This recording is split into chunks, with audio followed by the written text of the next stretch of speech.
Assalamu alaikum wa rahmatullahi wa barakatuh. Урматтуу момун мусулмандар. Бүгүн мен сиздер менен жараткандын адамга берген ырыскысы жөнүндө сүйлөшкүм келип атат.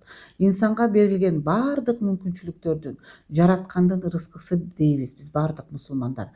Бөбөк мезгилинен баштап алган ар бир дем алуусу, тамак жегенде үйрөнгөнү, убагында оозу менен жеген бир ууч тамагы, тайтайлап баскандыгы, биринчи кадамы ошол пенденин сүйлөгөнү, үйрөнгөн кызматынын, сунуштаган сөз менен бир көргөзгөн нерсеси баардыгы Аллахтын бизге берген ырыскысы болуп эсептелинет.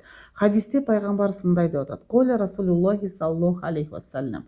Пайгамбар саллаллаху алейхи вассалям мындай деп айтты: "Ла язалу ар-раджулу ясалун нас". Бир киши адамдардан суранып жүрө берип дейт, сурамчылап жүрө берген адам Hatta ya'til yawmal qiyamati laysa fil wajhi muzghatun lahum.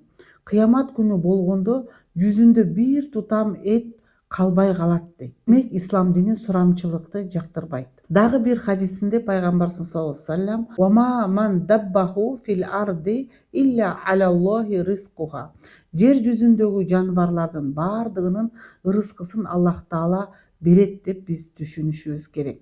Урматтуу момун мусулмандар, келгиле амал кылалы, тобо кылалы, Аллах Таалага шүгүрлөрдү айталы бизге ырыскы бергенине. Саламу алейкум ва рахматуллахи ва баракатуху.